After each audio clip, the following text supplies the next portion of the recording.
Any clarity, update on Josh, his availability? Same. Hopefully soon. You get a little bit of a break from the rushed Big Ten Madness schedule this week. What were your intentions to accomplish this week? You know what? I felt like, first thing, sir, Lamar really did hurt his hand afterwards. It was really bruised and battered. So we gave him some time to heal. Mike as well. He banged knees. So we got some guys banged up. So we wanted to make sure we got them well rested. So Tuesday off. Wednesday we did just a really good film session. Walked through some stuff quickly, but felt it was important to really, since we have a little time here, to really maximize it and get these guys' minds and bodies ready to go for a big stretch. What'd you walk through in that film session? Reviewed the film session, ball screen defense. I thought Mason really torched us a little bit, especially in the first half. I felt like we had to clean up some things.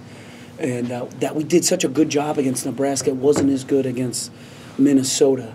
And give Mason credit. He's a big-time guard. That's a senior. That's a leader. I mean, you could hear him out there. And then Dupree did some great things. So we just watched our ball screen defense. We watched some timely offensive rebounds by them, especially the one late in regulation where they get an easy layup because Murphy hits it. Just finding bodies, doing simple just a little bit better. Because if you look at our Big Ten stats, everything's even, and we can't be even because even's a 500 team, and I don't want to be a 500 team. So we need to do defend and rebound much better in the Big Ten. Giving up 74 points, it's too much. 74 or is it 73? Right around there, yeah. Where would you say the mindset of the team is right now at this point in the season? We're close. We are close. We're right there. Somebody told me yesterday there's only 2 teams in the Big Ten all season long that have been in every game with 4 minutes to go. Every game with 4 minutes to go. That was Purdue, and the other one's Penn State. We're growing. We're learning. We're right there. We're right where we need to be. Now we just got to get guys healthy, and we got to punch through. So what is that telling you, that you're that close, but you haven't been able to punch through every single game? Yeah, it's a growing process. I know nobody wants to hear about the process, but it's getting a little bit more consistent. It's growing up a little bit more each game, each possession, each setback, watching film, breaking it down, getting back to work today, getting back to practice. These guys are going to come in with great energy. We're going to go through end-of-game situations. We're going to go through exactly what we need to prepare us for a nice, tough battle on Saturday. Northwestern has changed the way they play. They're playing zone now. They played some 1-3-1, some zone, some 2-2-1. So since our game, they played all man-to-man all year long. Since that game, they have completely changed their style, not offensively, but defensively, their style of play. So what do you have to do differently offensively? Because you've seen some zone, obviously, a couple games ago. But look, Iowa, yeah, right? We've seen some zone. We've had success against it.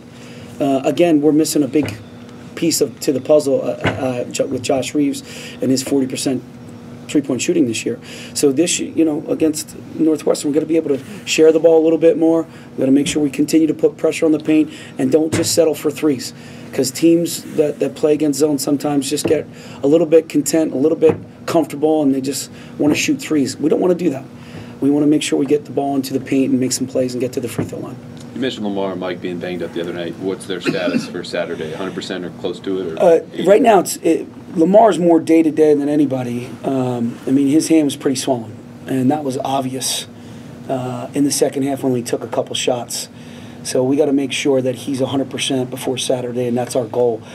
So this little mini break here came at a great time for us. So hopefully we get him healthy. I think Mike should be close to 100% by tomorrow. So at least we have the starters ready to go for Saturday. How will Lamar specifically, be limited in practice? What can he do? What will he probably stay out of? Yeah, I'll just make sure I'm very smart with his reps. Things that we put in that are new or things that we're tweaking, he needs to be in there for that. But we're going to be very intelligent about how we approach him over these next 48 hours headed into Saturday. Because I want him to be 100%. He obviously was not 100% during that second half. And I think that's probably why Tony really got aggressive. Because Lamar's hand, he was bruised and it was battered. So it makes sense. It all kind of makes sense now. But we got to be really smart moving forward with these guys being in the middle of January, we're a little banged up, a little bruised. We got to be smart with our practices. Can you let us know what happened with Mike and Ross at the end of the game, and how much of a learning experience does that have to be for a young guy like Mike? Yeah, it's a good question. Thanks for asking it. I would say a couple things. One, you love his competitive fire, right? You do. Ross or Mike? Both of them. Both of them. Two, he cares. He absolutely cares. And that's everything to me. No, did I want him to do that? No, I didn't. Did we talk the next day? Yes. We talked at great length about how to handle that next time and how to get your emotions in check and how to start maturing and growing. What goes back to that, you're on all these games. We still got young guys. We still got sophomores. Our three leading scorers in the Big Ten are sophomores. They're learning how to win. It's definitely, and we're right there. We just got to learn how to get one more stop, one more rebound, one more made free throw, one more extra pass here and there. That's what it's got to be. But we also got to keep our emotions in check. And I think after he fouled out, missing the 2 free throws, I think it was just a domino. And he goes, "You're right, coach." And what a great kid he is. He goes right to Ross. "I'm really sorry." Kid was crying after the game for almost 20, 30 minutes. I mean, to me, that's all I could ask for, is that heart to put into Penn State basketball in this program. Do you expect a guy like Shep Garner to have a bigger role on the offense, especially against a team that likes to play zone, get him some more open looks from 3?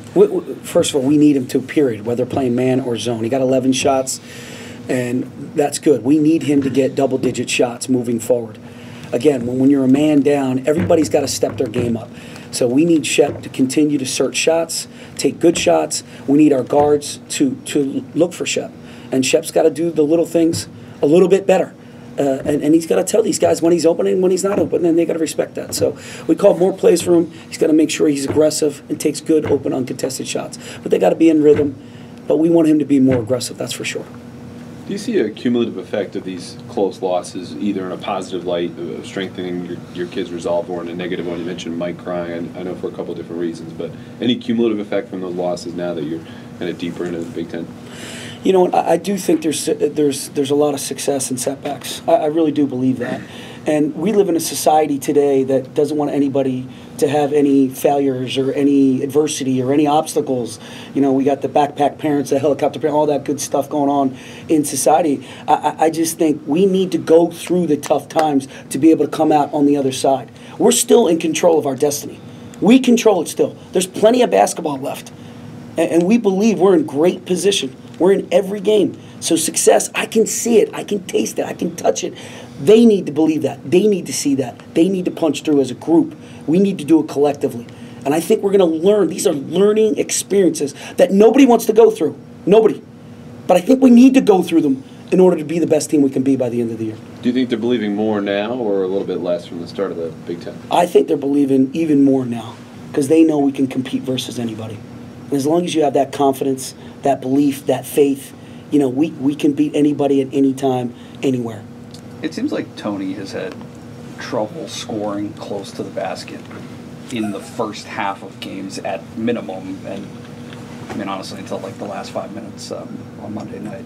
Is there anything to that in terms of his shot selection or what defenses are doing to him, or is the basket just close? All right, so we're going to clear this up. When Tony's at the 2, he's a scorer. He's our scoring option. When he's on the wing, he's our scoring option. When Tony's at the 1, now he's got to make plays for everybody. So I think sometimes when he's at the 1, he's a little bit indecisive of lob it, kick it, or shoot it. Because you can see him going off the wrong foot sometimes and then kind of just at the last second throwing a shot up. I met with him. You're scoring when you're on the wing. Be a scorer. And when you're back at the point, that's when you got to distribute and make everybody better around you. So we've cleaned that up, and hopefully his percentages start to skyrocket. And are you happy with the distribution? I mean, it seems like your assist numbers are as good or better than they've been. Which, like, if you look at our stats, they're wild. But it's still, everything's too close. And that's why you're right around 500. You're hovering. You know, something's got to give here. So we got to go this way real quick. We got to get our free throws up because we're down 30. Assists are close. Our steals were awesome, again, in the non-con in the beginning. Now they're not. Rebounding's right there. Threes are right there. Everything's very close. So something's got to give, and we got to really push through. If you're studying their body language, I assume you're also studying your own. No doubt. And your own teams. Where What do you see from that in those situations? Look, Nebraska, I would say, I'll go back to Nebraska. I thought we did an awesome job. I mean, we're up 16. They came all the way back, took the lead, and we handled that beautifully. I would say the same thing for Minnesota. Like, we knew that they were going to come out and punch us in the mouth. We knew it. Because Purdue, I just knew what they were setting up for, because none of their starters played over 20, 24 minutes. So it was almost like he was preparing for this game and said, let's just move on, which is fine, good strategy. We knew what was coming at us. We knew it. And I felt like, for the most part, it was pretty good. But when Lamar hurts his hand and, Mike bumps knees, you could see a little bit of facial, angst. I'm hurt and I can't give what I'm normally trying to give. And that's where you're in huddles motivating, not tearing down, you're motivating. You're trying to push them through to get to the next possession.